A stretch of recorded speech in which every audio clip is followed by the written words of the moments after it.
Hello, my name is Maria from mathmammoth.com. In this lesson we are studying percent of change. And percent of change has to do with situations where we have a quantity that changes. It increases or decreases. And then we are looking at the percentual change as well. And you have already seen some of these types of situations. For example, let's say we have a price, $100 at first, and then the price increases by 20%. Of course, we don't like that, right? And we need to calculate the price in the end, the final price, okay? And to do that, you should already know how to do this, is that we calculate 20% of the initial price. And whatever that is, we add that to the price. So for example, here, 20% of $100 would be $20, right? So the actual increase is $20, and then the final price is $120. In this example, the quantity is actually being decreased.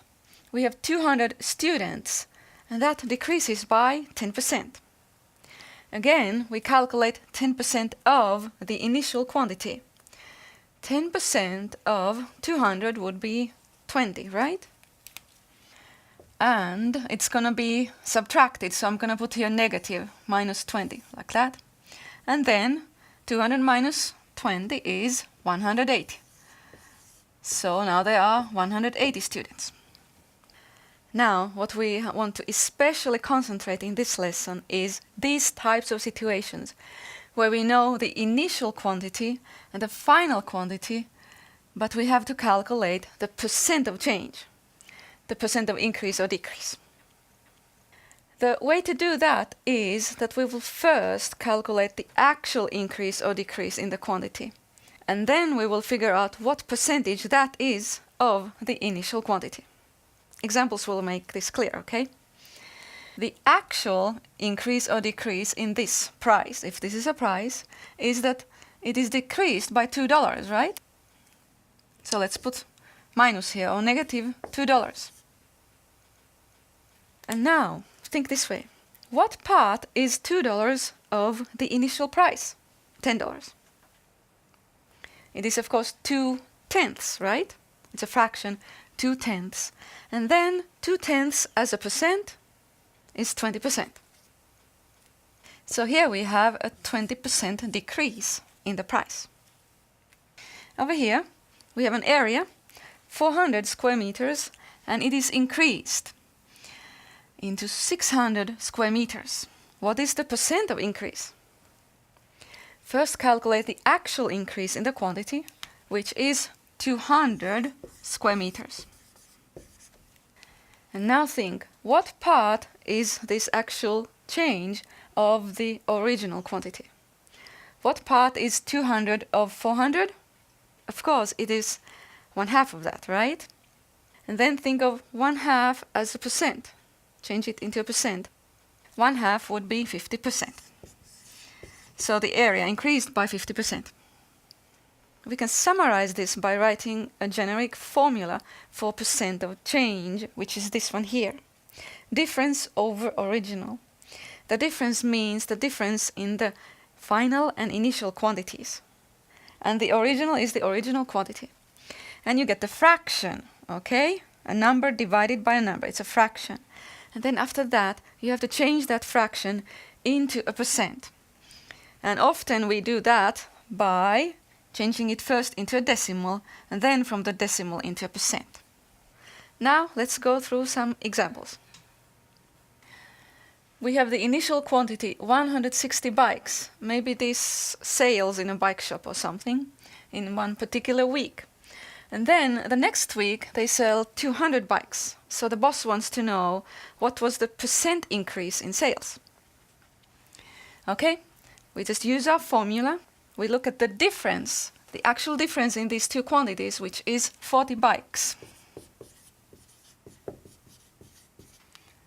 And then we compare that to the initial quantity, 160 bikes. Now, I can drop these words bikes and bikes and just look at the number or the fraction here. It is as if they cancel out, if you want to think of it that way. And then I can simplify this fraction, 4/16, which is 1/4. And now, this fraction, it is easy to write that as a percentage, right? 1/4 is the same as 25%.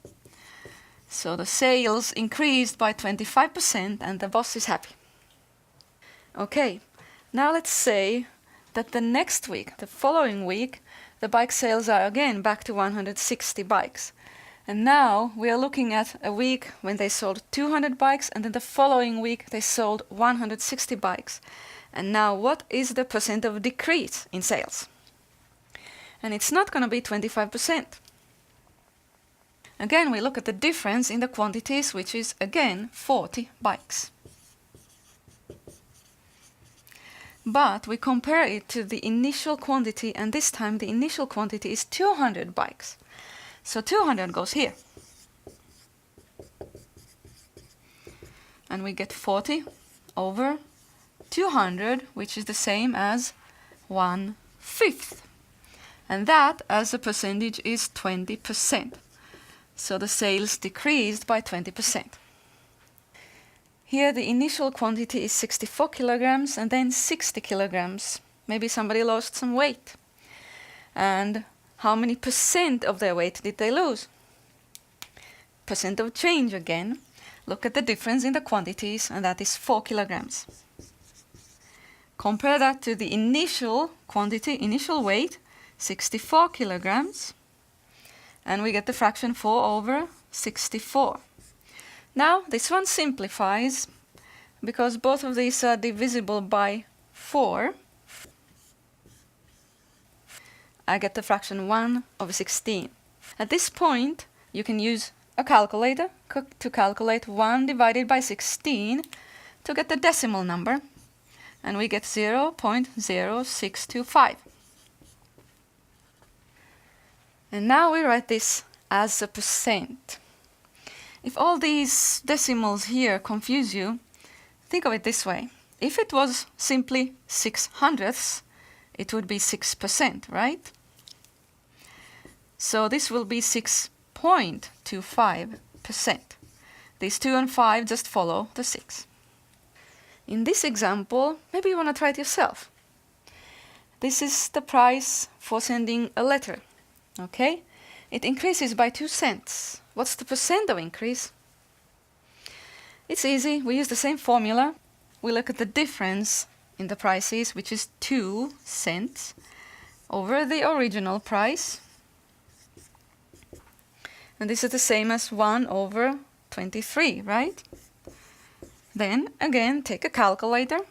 So you get a decimal, which is 0.043478, and so on. And now round this. We need to round this to some meaningful percent, maybe to the 0.1%. Like I said, if this was only 0.04, we would get exactly 4%. So this will be 4 point, and then this decimal, we need this one, 4.3%. In other words, the cutoff point is right here. Oops, percent. My last example is a little bit tricky. We have a price that is $40 and it increases to $80. The price doubles. What's the percentual increase then? You know, many students would say that it increased by 200% because it doubled. But if you use the formula, look at the difference in the prices. First of all, it is $40, right? Divide that by the original price, which is also $40. So this division gives us 1. And 1 as a percentage is 100%. The price increased by 100%, not by 200%. Okay, we're all done with this lesson.